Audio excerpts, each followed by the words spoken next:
আমন্ত্রিত অতিথি পর্বে আজ আমরা কথা বলবো এমন একজন সম্ভাবনাময় নারীর সঙ্গে যিনি একাধারে লেখিকা, সাংবাদিক এবং চলচ্চিত্র নির্মাতা। 14 বছর দেশের বাইরে থেকে দেশে ফিরে এসেছেন ফারা মজিদ সাত্তা। কেমন আছেন? ভালো আছি, আপনি কেমন আছেন? খুব ভালো আছি। শুভ সকাল। শুভ সকাল। আপনি তো দীর্ঘ 14 বছর দেশের বাইরে ছিলেন। জি। 14 বছর পর ফিরে এসেছেন, কেমন লাগছে এতগুলো পথ পার করে আপনি এতদিন পরে দেশে ফিরেছেন? আমার ছোটবেলা থেকে স্বপ্ন ছিল যে আমি আমেরিকাতে পড়াশোনা শেষ করে ঠিক সেভাবে নিজেকে প্রতিষ্ঠিত করে বাংলাদেশে ফিরে আসব, আমার নিজের দেশকে কিছু দিব। কারণ আমি মনে করি যে যেখানে সৃষ্টি সেখানেই বিনাশ, সেখানেই শেষ। আচ্ছা, আপনি ইঞ্জিনিয়ারিং বিষয়ে পড়ালেখা করেছেন, চাকরি করছেন একটি আন্তর্জাতিক কোম্পানিতে, পাশাপাশি আপনি একজন সাংস্কৃতিক মনা মানুষ। কি করে হলো এটা? আমি জানি এটা আসলে ম্যাজিক, তাই না? আসলে কিন্তু এটা ম্যাজিক না, actually science is art and art is science. তো আমি মনে করি যে এই দুটোকে কম্বিনেশন করলে পরে এটার কম্বিনেশনটা যেটাকে বলা যায় একটা প্যাশন হয়ে যায়। তো আমার প্রফেশন ওয়াইজ আমি electrical engineer, and passion wise বলতে পারেন যে লেখা, আমার নাচ, তারপরে যে ডকুমেন্টারি বানানো, উপস্থাপনা করা, সেগুলো হচ্ছে আমার বলতে পারেন যে সবচেয়ে আনন্দময় সৃষ্টি।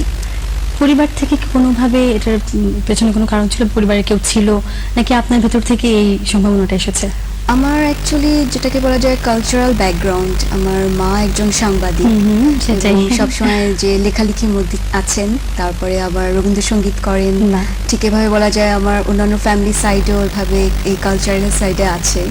পরিবার থেকে ছোটবেলা থেকে এই এনভায়রনমেন্টটা ছিল, সে কারণে? হ্যাঁ, এনভায়রনমেন্ট অবশ্যই ছিল, আর আমার নিজস্ব আকর্ষণ এবং নিজের যেটাকে বলা যায় যে এটাকে বিকাশ করার ইচ্ছে ছোটবেলা থেকেই ছিল। আচ্ছা, আপনার কবিতার মূল বিষয়বস্তুগুলো কি হয়? কবিতাগুলো অ্যাকচুয়ালি আমি বলতে পারি এটা আমার যখন প্রোজ, আমার আত্মজীবনী যে বইটা সময়ের রাজকুমারী, এই বইটার ভেতরে চলে এসেছে অ্যাজ এ বলতে পারেন যে মোর টুয়ার্ডস নেচার, প্রকৃতি, দর্শন, মানুষের জীবন, মনুষ্যত্ব, এই সমস্ত বিষয়গুলোকে প্রভাবিত করেছে। সময়ের রাজকুমারী এই বই আপনার আমেরিকাতে প্রকাশিত হয়েছে, বাংলাদেশের 21শে বই মেলাতে সেটা এসেছে। এই বই সম্পর্কে একটু জানবো। বইটি actually princess of the tide এই নামে অ্যাকচুয়ালি আমেরিকাতে এবং ইউরোপে ফার্স্ট পাবলিশ হয়েছে এবং সমস্ত বই বুক স্টোরগুলোতে এবং অনলাইনে পাওয়া যাচ্ছে। তো যেহেতু আমি জানি যে আমার মায়ের ভাষা, তার উপরে আর কিছু নেই, তো এই কারণেই বাংলা ভাষায় বইটাকে আমি বাংলাদেশে নিয়ে আসি 21শে বই মেলাতে।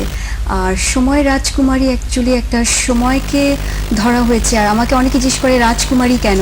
আমি সবসময় বলি যে আমরা সময়ের যারা শিল্প সাহিত্যিক, সাংবাদিক, যারা শিল্পকলাতে আছি, তারা সবাই কিন্তু সময়ের একটা অংশকে তুলে ধরি, একটা যুগকে তুলনা করি।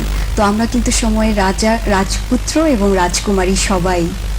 খুব সুন্দর একটি চমৎকার চিন্তা ভাবনা আপনার। আচ্ছা, আপনি আমেরিকাতে বড় হয়েছেন, আপনি একজন বাংলাদেশি। আমেরিকা এবং বাংলাদেশ ছাড়াও আপনি আরো 4-5টি ভাষা জানেন। এই ভাষাগুলো কিভাবে আপনাকে প্রভাবিত করে? আমি যে ভাষাটি, এই ভাষাগুলো শেখার কারণ হচ্ছে যেমন চাইনিজ ভাষা।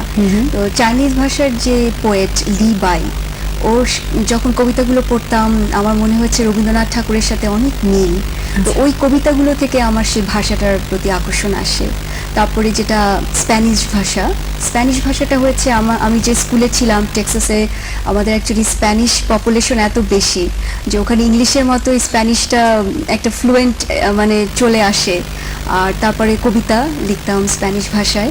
আর হাওয়াই নাচ আমার সবচেয়ে প্রিয়, হাওয়াই আইল্যান্ডের।